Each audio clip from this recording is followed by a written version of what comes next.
L'événement de cette semaine, c'est bien évidemment la parution du livre Des profondeurs de nos cœurs aux éditions Fayard, un livre initialement signé Benoît XVI et du cardinal Robert Sarrat et qui porte sur le célibat sacerdotal avec un appel très fort du cardinal Sarrat au pape François lui demandant de mettre son veto à justement cette ouverture vers le mariage des prêtres. Alors, messieurs, merci d'abord de votre présence cette semaine pour parler de ce sujet.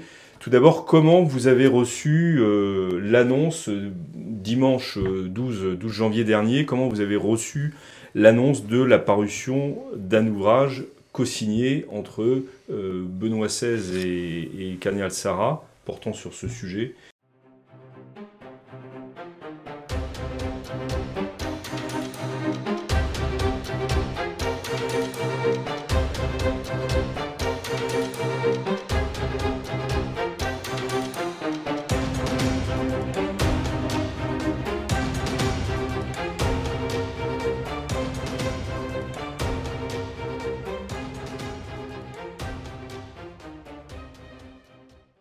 Et puis on parlera évidemment ensuite de toute l'affaire qui a suivi et qui a entouré ce livre. Mais d'abord, c'est votre première réaction qui m'intéresse. Un éclat de rire.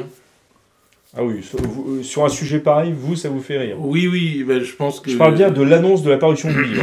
Oui, mais je pense que Nicolas Diat a fait un coup formidable. Alors Nicolas Diat, peut-être pour ceux qui nous regardent, de resituer qui il est. Nicolas Diat est l'éditeur et le co-auteur du cardinal Sarrat pour tous les livres que les auditeurs connaissent bien.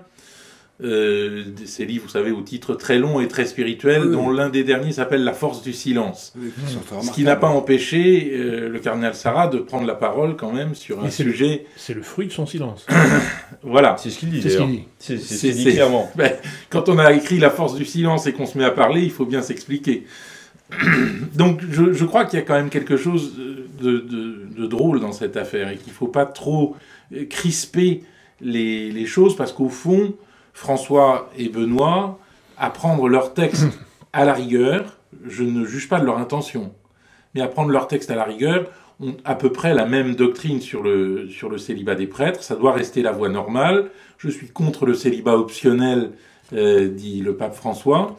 Et Benoît a été en faveur de la levée du célibat pour la TAC, la Traditional Anglican Community, qui rejoint l'Église catholique à cette condition. Pour ceux qui étaient mariés et qui rejoignaient. Oui, mais pas pour les... Pas pour les suivants. Est-ce que c'est si clair? Ah bah c'était assez clair au moment où la décision avait été prise. En tout cas, on fait donc des exceptions. Un peu comme François fait une exception très différente. En Amazonie, en disant dans ces territoires lointains, il emploie l'adjectif quand même, oui, lointain par rapport à l'Europe, ce qui est un européocentrisme insupportable. Pour lequel on n'était pas habitué. Dans ces territoires lointains, on pourra, pour que ces territoires soient desservis, voilà, pour que ces territoires soient desservis, ce qui change tout à fait de ce qui est fait pour les anglicans. Non, je préfère... Oui, parce que c'est territorial, tandis que les anglicans... Non, c'est pas territorial, c'est par on... manque de prêtres qu'on va ordonner des hommes mariés. Oui, c'est pas décidé, ça, encore. En tout cas, c'est là qu'elle le rôle de Benoît XVI face aux anglicans était quand même en son temps déjà assez révolutionnaire. Oui, mais les anglicans n'ont pas à être desservis. Ils sont une poignée qui ont rejoint l'Église catholique. J'y suis particulièrement attaché parce que Cajetan, mon cher Cajetan, le cardinal au XVIe siècle, a beaucoup discuté avec Luther et les luthériens et de Wittenberg, et il avait proposé aussi une levée de la loi du célibat sacerdotal pour favoriser le retour à l'Église catholique des luthériens, ça en 1530. Alors, exact. Votre réaction, c'était, vous nous avez dit à Bête Noire un éclat de rire. Père Viau, vous, quand vous avez entendu l'annonce de l'apparition de ce livre, comment vous avez reçu cette nouvelle? Écoutez, moi je l'ai reçu avec intérêt. J'avoue que j'ai pas eu ni envie de rire ni envie de pleurer, mais simplement mais de sourire quand même. Mais non, mais une impatience. Non, sourire par rapport à ce que vous dites. Non, mais une sorte d'impatience de lire ce texte, parce que comme l'a dit la Bête Noire, Il n'y a pas tellement de différence entre ce que pense Benoît XVI et puis François sur la question du célibat. Ils sont pour son maintien, n'est-ce pas? Bon, et pour l'Amazonie, alors vraiment, il y a eu ce texte préparatoire du synode qui, on l'a dit, quand même, il y a des choses incohérentes. Hein, il semble que ça a été fait vite, mais il n'y a pas eu encore de déclaration finale. Sur ce et justement, ce livre paraît avant la déclaration. Il paraît avant. Oui, il n'y en a pas eu. Et comme on sait que par ailleurs, il y a eu 2 ou 3 déclarations privées du pape, enfin privées devant des journalistes, en disant qu'il ne voulait pas paraître devant Dieu en ayant aboli le célibat des prêtres. Sauf. Attendez, non, je ne pense pas qu'il y ait d'exception. Et moi, je suis prêt à parier. Hein, que dans le résultat du texte final, il n'y aura aucune possibilité. Dans l'exhortation post-synodale. Possible à cause de ce qui vient d'arriver. Peut-être, mais en tout cas, il n'y aura pas de permission de lever le célibat des prêtres. C'est très intéressant ce que vous venez de dire, parce que ça laisse entendre que ce livre est juste donc une réflexion d'ordre académique. Oui. Qui a donc pas vraiment de danger.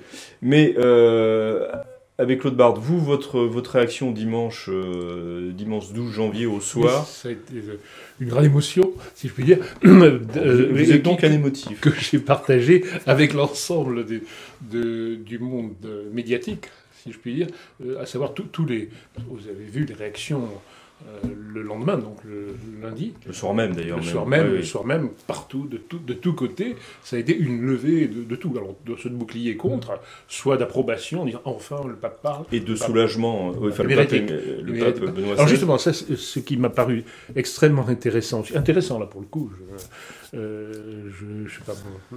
dirais pas plus, c'est que ce pape émérite, qui avait en effet promis le silence, et décidé de sortir du silence. C'est pas la première fois. Hein. Il a déjà dit certaines choses sur la liturgie, sur la pédophilie. La pédophilie, ce qui est très importante. Mais là, c'était évidemment beaucoup plus fort, surtout au moment où ça se présente. C'est-à-dire après le synode et avant l'exhortation. Ce synode étant fait, tout le monde le sait depuis toujours, sur ce thème essentiel du sacerdoce de conférer l'ordination à des hommes mariés. Donc on en parle, on en reparle. C'est la vieille idée de tout le catholicisme libéral d'après le Concile. C'est le programme du cardinal Martini. Et donc voilà, ça arrivait par une espèce de petite brèche. Or, on a vu ensuite, en lisant l'exhortation synodale, que la petite brèche était réduite très astucieusement. À l'exhortation post-synodale. Le document. Le document de préparation. Était réduit à, non pas l'ordination d'hommes mariés, mais l'ordination de diacres. De diacres mariés. C'était génial. Et voilà, on en est là, on attendait, et sort ce livre qui, en quelque sorte, vient poser une borne à l'enseignement, je ne dirais pas le magistère, à l'enseignement du pape régnant. Alors, ce livre, justement, c'est juste une réflexion d'ordre théologique à portée spirituelle, ou au-delà de ça, c'est, pardon du terme, hein, mais un coup politique. C'est les deux. Je pense qu'il y a un coup politique, parce que le temps est quand même extrêmement... un facteur extrêmement tendant. Si ce livre était paru il y a 2 ou 3 ans, je pense que on en aurait parlé dans le milieu catholique, mais ça n'aurait pas fait les gros titres du Figaro, par exemple. Et du Point, comme c'est le cas. Et du Monde, etc. Deux choses que je voudrais dire quand même, c'est qu'il y a eu un communiqué hier de Monseigneur Genschwen, le directeur de la maison pontificale et le secrétaire donc du pape. Oui, il est sur les deux voilà, rôles, effectivement. Voilà. Du pape Benoît et en même temps... Et ce qui montre bien qu'il y a quand même une communication entre les deux. Enfin, le contraire serait tout de même étonnant. Bon, sauf que, apparemment, selon ce que dit Guénois, Jean-Marie Guénois, le pape du Figaro n'avait pas eu connaissance du livre, on ne lui avait pas présenté à l'avance. Oui, mais bon, ça c'est des choses que dit M. Guénois, pour qui j'ai beaucoup d'estime et d'amitié. Je crois que là, pour le coup, il est une source, enfin, généralement, mais dans cette affaire-là, qu'il a suivi très près, à laquelle il participe, il est vraiment au cœur du... Oui, mais moi, je voudrais quand même me rendre compte de ce que dit le directeur de la maison pontificale et le secrétaire du pape émérite. C'est qu'il faut quand même l'entendre. On en pense ce qu'on veut, mais enfin, il faut tout de même l'entendre. Hein. il dit que le cardinal Sarah avait parlé au pape émérite de son livre et lui avait demandé des conseils.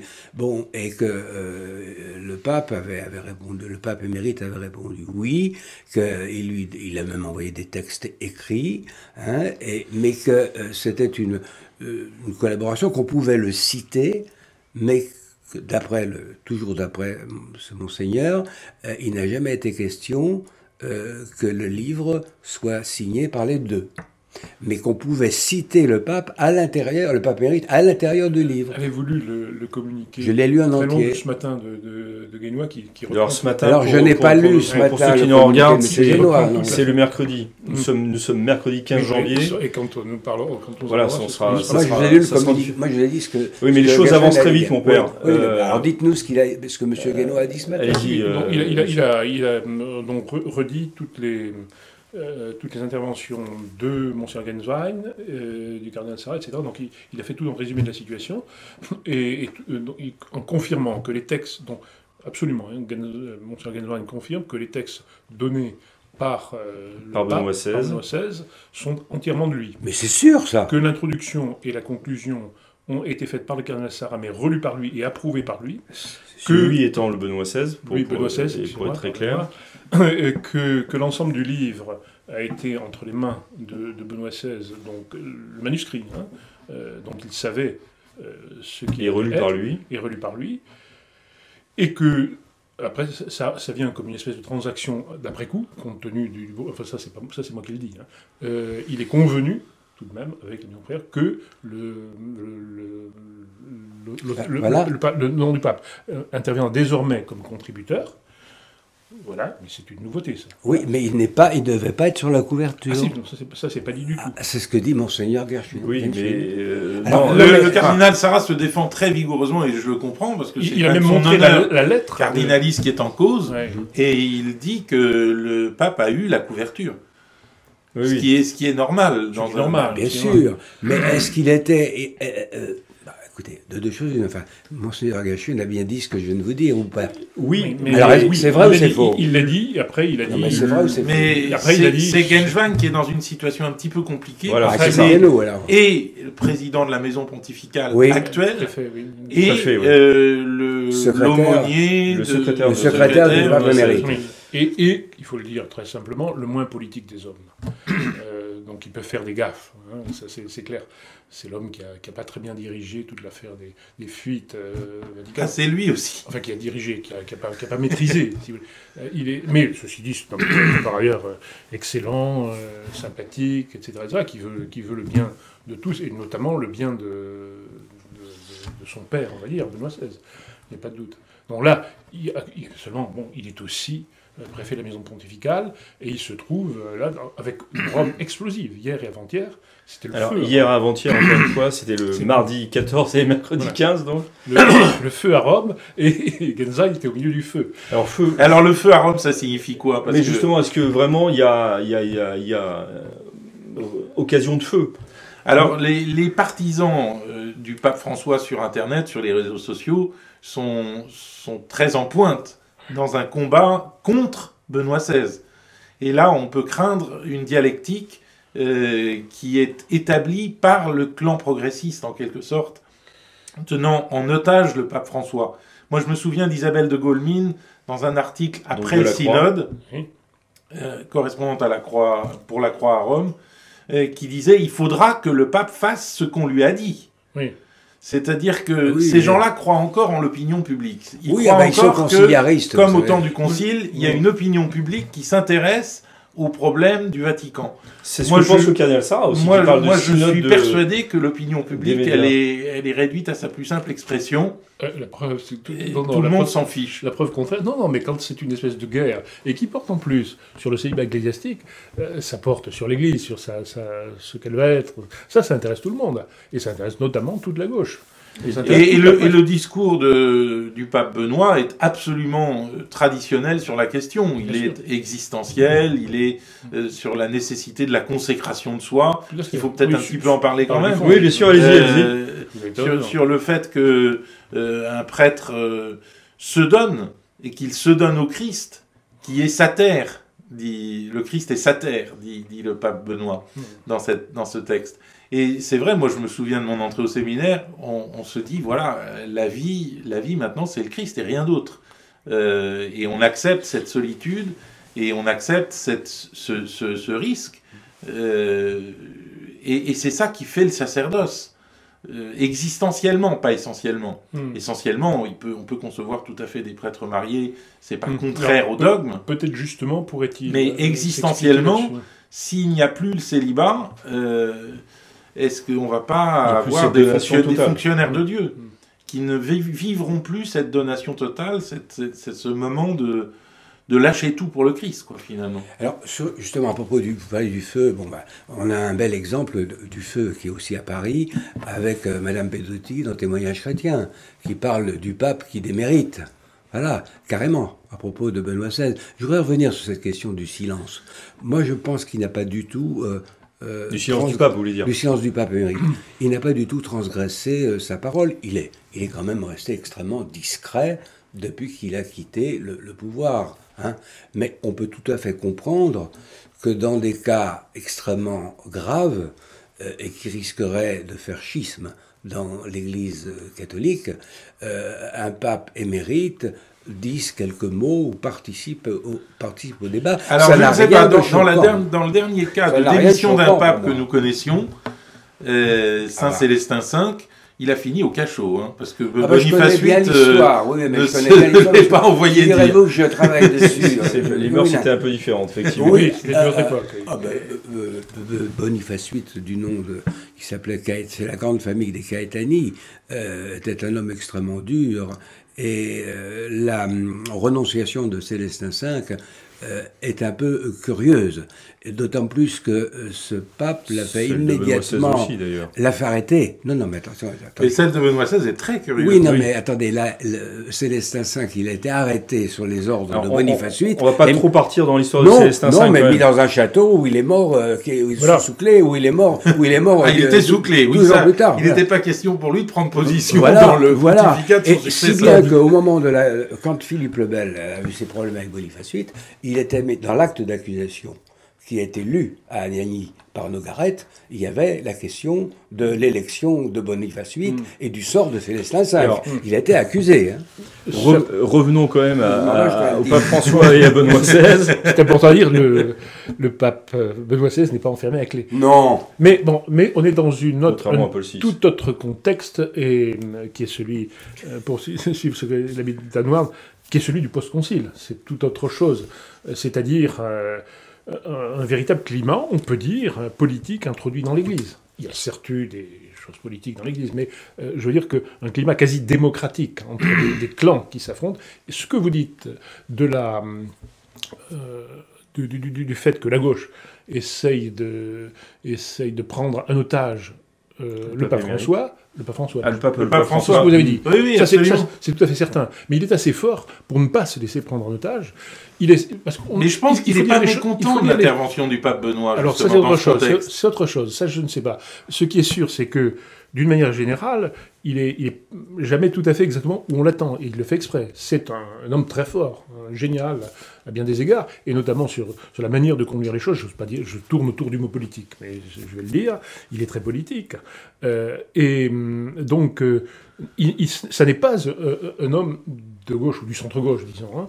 Il n'est pas de ce parti-là. Il s'appuie sur lui. Finalement, il fait le programme de ce parti, de fait, hein, mais à sa manière à lui. Là, je pense quand même que dans cette affaire-là, et là, on peut saluer celui qui a mené cette affaire-là, à savoir Nicolas Dia, je pense qu'il ne s'attendait pas à cette chose. Vous pensez que le pape François ne s'attendait pas à l'apparition de voilà. Et là, il ne s'y attendait pas. Il se trouve devant un problème nouveau pour lui, qu'il essaie de régler maintenant. C'est le plus intéressant de cette affaire. Que va-t-il se passer?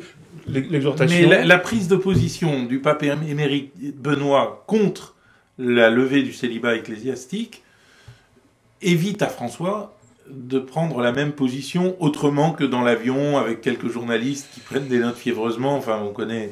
De ce point de vue-là, ça peut, en effet... Oui, il peut choisir cette option. c'est quand même, ça va quand même énormément décevoir ceux qui l'ont amené, ceux qui sont autour de lui. C'est possible. Hein, mais il avait dit, je ne serai pas l'homme qui supprimera le célibat des dit, prêtres. Je ne veux pas avoir cette mais dans faute une autre phrase, il ne s'agit pas de supprimer. Mais c'est le jésuite, je ne veux pas avoir cette faute devant Dieu. D'accord, mais dans une autre phrase, il dit ponctuellement, je traduis, dans ces régions éloignées, voilà. Oui, et en même temps, c'est le même pape qui s'est décrit lui-même comme étant quelqu'un de fourbe, donc on peut aussi... Oui, mais alors justement, moi, quand il dit « je ne veux pas avoir cette faute devant Dieu », il me semble qu'il passe au-delà de sa fourberie, de sa politique, de son habileté, jamais, de façon plus positive. Jamais on Oui, moi je pense à l'habileté. Le mot fourberie... c'est lui qui l'a employé, mon père. C'est pas... employé. Ah oui, c'est aussi... Je suis un peu... Jamais je me serais permis de le... Oh, mais alors ça fait partie de ses côtés provocateurs. Vous savez, oui, bien sûr, on peut tout mettre sur la provocation. Non, mais il a un côté provocateur. Écoutez, ça fait partie de son caractère. S'il était vraiment fourbe, il ne dirait pas qu'il l'est. Exactement. En tout cas, alors il est fourbe puissance 2, justement. Supprimer le célibat ecclésiastique, non, bien sûr, il ne le fera pas, il ne peut pas le faire. Mais ouvrir cette petite brèche, ça c'est donc... Alors cette brèche qu'avait déjà ouverte le pape Benoît avec l'attaque, la traditionnelle Anglican Community. Non, ça s'est fait aussi pour des pasteurs luthériens qui étaient mariés, auxquels il était marié. Là, il s'agit de... Bon, peut-être qu'on l'a trop fait pour les anglicans, encore que ça représente peu de choses du point de vue du... Mais non, c'est très bien. Qu'importe. De toute façon... Mais on ne dit pas que c'est très mal. Non, mais peut-être qu'on l'a trop fait. Trop fait en ce sens qu'on est quand même au sein du catholicisme latin, mais bon, peu importe. Il s'agit là, en effet, d'exceptions qui sont comparables à l'exception, car ce n'est une, du catholicisme oriental, tandis que dans le cas présent, il s'agit d'une mesure prise au sein de la modernité. C'est très important. Et qui demande le mariage des prêtres de manière très insistante pour les assimiler aux autres hommes. Et avec comme raison le manque de prêtres. Il n'y a pas assez de prêtres, donc on va ordonner des hommes mariés. Il est bien évident que si c'est donné ponctuellement pour l'Amazonie, cette chose-là, une terre très lointaine en effet, immédiatement, ou enfin pas très longtemps, les Allemands diront, ben oui. Mais c'est déjà fait d'ailleurs. Les Allemands sont déjà partis. Les Allemands et les Français. Même, souvenez-vous, Monseigneur Minrat a été très étonnant sur cette chose-là, en disant qu'après l'évêque de Archevêque de Dijon, oui. Donc après tout, etc. Donc, mais quand même, le projet de François est un projet un peu vachard, parce que les prêtres mariés resteraient quand même des prêtres de seconde zone. Des prêtres qui auraient d'abord été diacres mariés, et donc qui ne seraient pas tout jeunes, qui n'auraient pas une véritable carrière, et qui seraient ordonnés pour distribuer les sacrements. Enfin, admissam. J'espère que quand même qu'ils auraient droit de, non seulement qu'ils soient ordonnés admissam, mais qu'ils auraient droit de pardonner les péchés, parce que ça pourrait être utile, effectivement. Oui, mais voyez-vous, le problème du mariage, c'est là qu'il intervient. C'est l'évêque qui était le maître des sacrements, hein, et on peut être suspendu pour telle ou telle chose. Et moi, je vois bien, quand j'étais pasteur, beaucoup de gens venaient se confesser à moi, et je peux le dire très franchement, parce que j'étais célibataire.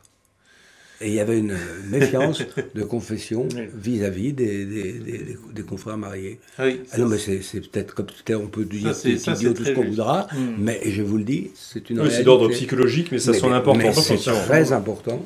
C'est très important. Alors, bon, voilà. Moi-même, j'avais dans un livre écrit qu'on pourrait, pour un temps, l'Église étant maîtresse de ses ordinations, ordonner des diacres mariés. Mais je me suis bien gardé de le redire et de le réécrire, parce que j'ai vu comment on l'utilisait, justement, pour banaliser la chose, et pour rompre la règle du célibat, qui est notre règle latine, à laquelle il faut absolument tenir.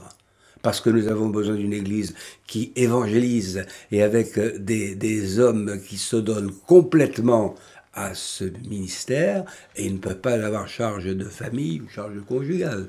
C'est impossible. Et là, il y a la place des sacrements dans la vie de l'Église. Moi, je suis très frappé du peu de place de la dimension sacramentelle de la nouvelle messe par rapport aux chants et aux prêches qui sont très longs.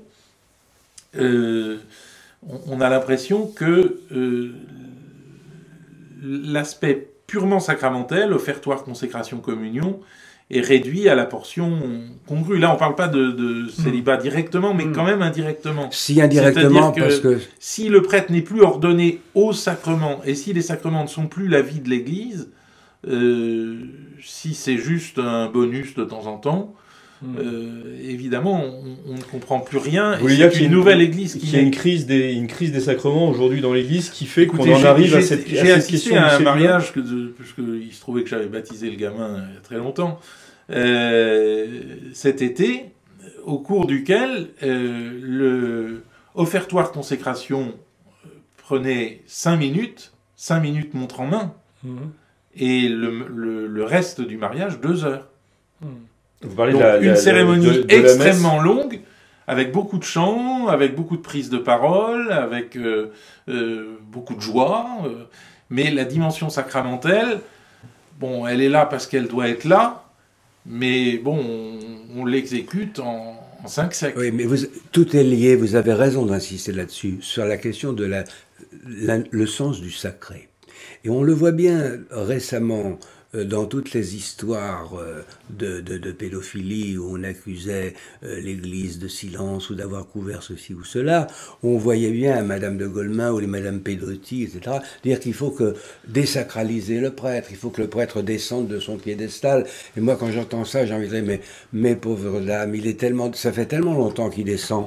On se demande à quel caniveau il est maintenant. Et justement, s'il y a ces affaires terribles de pédophilie dans laquelle c'est pas forcément l'Église qui est entièrement responsable, mais c'est une forme de pensée de la société, et comme l'Église ne vit pas dans une bulle et qu'elle vit dans une certaine société, il est bien clair que ces questions-là, dans les années 1970, on les traite pas comme on les traite comme en 2019, hein, et que nous avons des témoignages, et nous savons très bien, mais ils ne le diront pas, puis c'est pas à nous de dénoncer. Le prêtre n'est pas là pour dénoncer en quoi que ce soit.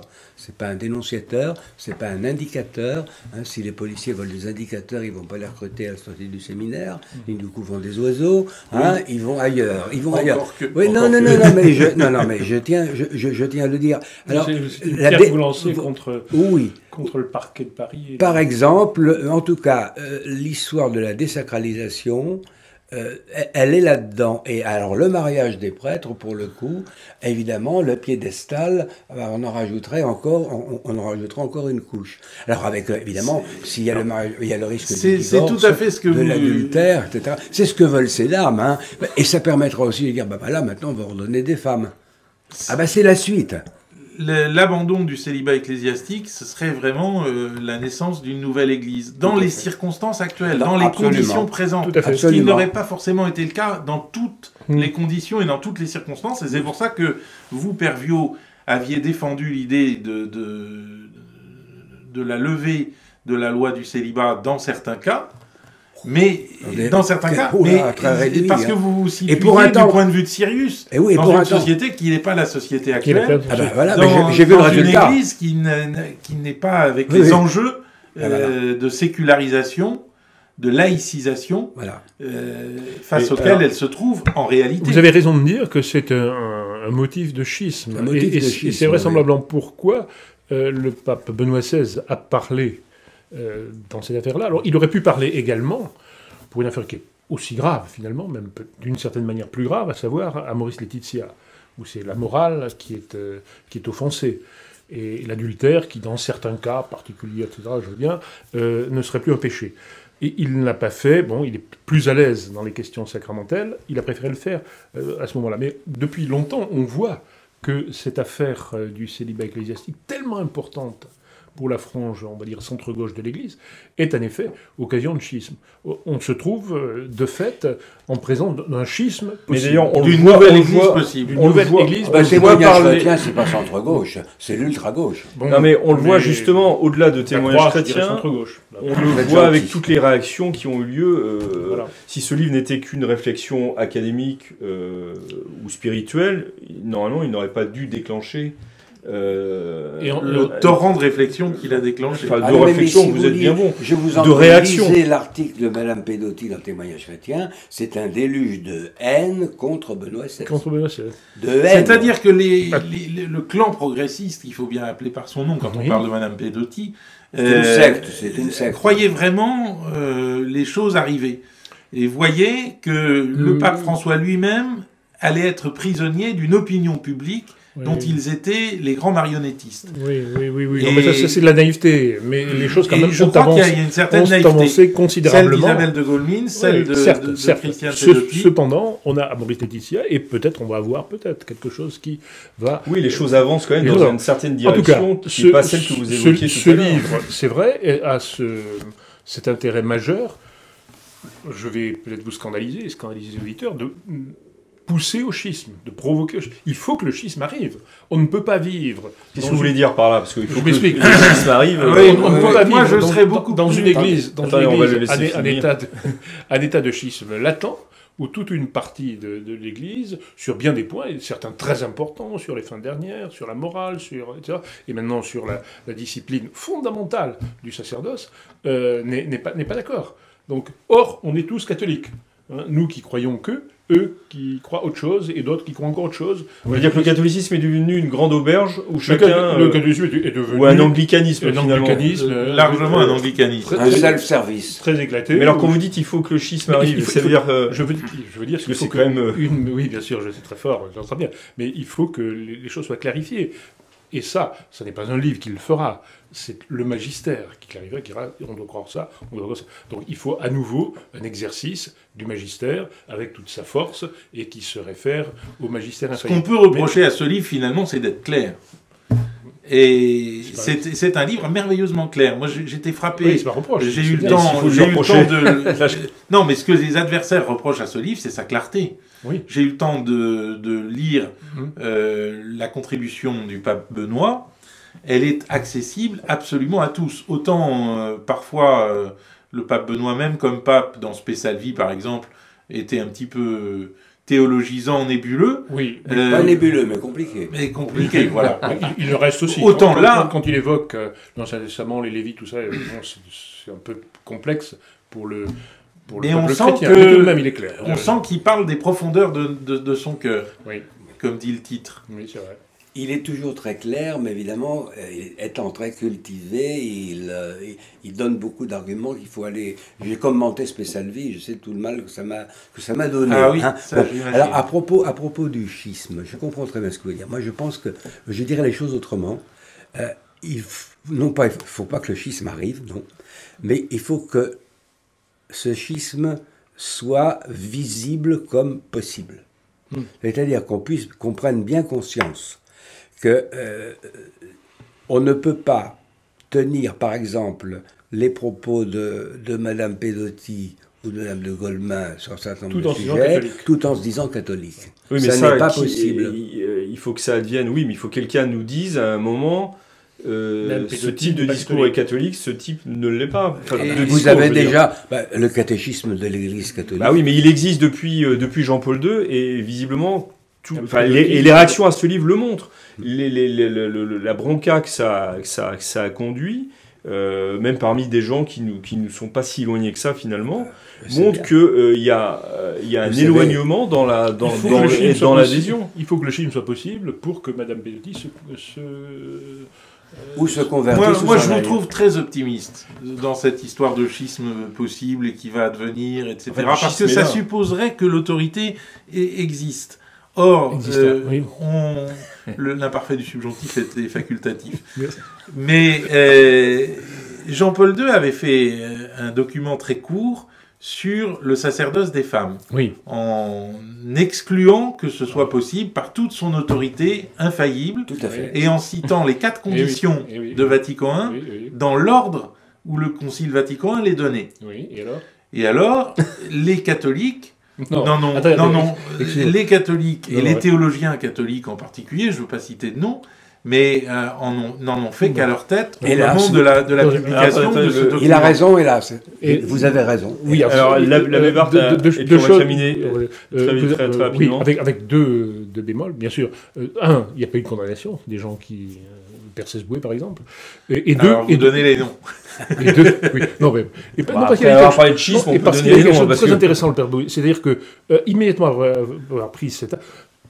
il y a eu comme une espèce d'effroi du Saint-Siège et des commentaires de la Congrégation pour la doctrine de la foi disant que ce n'était pas de soi un acte infaillible, mais un acte qui désignait... Enfin, que l'administration vaticane dise ce non, qu'elle non, veut. non, non, c'est pas l'administration Vaticane, c'est la Congrégation Congrégation de la doctrine de la foi, foi. et c'est Ratzinger lui-même qui a dit ça. Et c'est ce que dire, de dire, ah ben oui, alors donc c'est un acte qui désigne l'infaillibilité, mais est-ce que cet acte qui désigne l'infaillibilité est-il de lui-même infaillible? Alors, on peut toujours répondre à ce que vous avez dit, mais il y a quand même une espèce de peur de l'infaillibilité. Il y a une de peur la d'infaillibilité, mais de la je référence à pense que l'infaillibilité. Jean-Paul II, comme personne, Il croyait. n'a pas eu peur. Et qu'il y Bon. croyait, et qu'il a rédigé ce texte court, donc un texte qu'il a sûrement rédigé lui-même, ou qu'il a suivi de très près Très bien. lui-même, Il fallait donc continuer. en s'inspirant de Vatican I Exactement. et de la Il définition de l'infaillibilité par Vatican Il I. fallait donc continuer. Voilà la voie à suivre. Moi, c'est ce que j'appelais à l'époque, quand j'étais prêtre à Saint-Nicolas du Chardonnay, le test anti-schisme. Est-ce que vous êtes pour ou contre cette déclaration de Jean-Paul II? Beaucoup de catholiques étaient contre, Oui, bien sûr. Il fallait donc- malgré l'infaillibilité Bah là, vous rejoignez affirmée. Bien sûr. un Donc, peu il Barthes. fallait donc Oui, déployer. mais c'est là où je vous trouve très optimiste quant au schisme, c'est qu'ils n'ont pas fait schisme pour autant. Parce qu'on ne les a pas fait faire schisme. On fait jamais schisme par soi-même. Il faut qu'on vous dise, monsieur, prenez la porte. Ah, D'une manière ou d'une ça autre. dépend. Oh, c'est très rare. L'atmosphère, c'est très rare, Luther, oui. Luther est parti tout seul. Non, il est excommunié.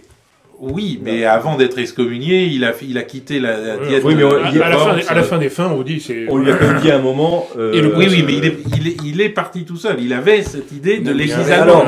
on avait tellement l'excommunication facile à l'époque que même. Oui, mais qui a eu lieu 2 ans plus tard, l'excommunication. Oui, mais 16 C'est ans parce plus que tard. Cachetan a essayé de rattraper les affaires. 16 ans Il est plus pas- tard, il écrivait pour le futur concile, donc il se considérait Alors, toujours dans l'église. voilà. Un mot de conclusion sur ce livre et sur l'affaire qui l'a entouré. Peut-être qu'elle n'est pas terminée au moment où nous enregistrons Voilà. Oui, j'espère que les protagonistes tiendront le choc. et que ça permettra Et que ça de permettra clarifier la d'avancer, situation. de clarifier la Très Père Viau. Moi aussi, j'espère qu'en tout cas, il sera bien clair que c'est pas du tout un acte du pape émérite contre le pape régnant, et ni un acte du cardinal Sarah contre le pape régnant, et qu'on verra que dans la déclaration post-synodale, c'est la continuité de la doctrine catholique qui maintient le célibat des prêtres.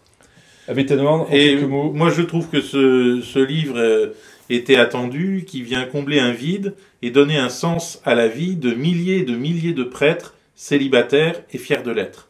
Et j'ajouterais aussi de laïcs qui étaient inquiets par justement toutes ces questions qui tournaient autour de la remise en cause du célibat sacerdotal.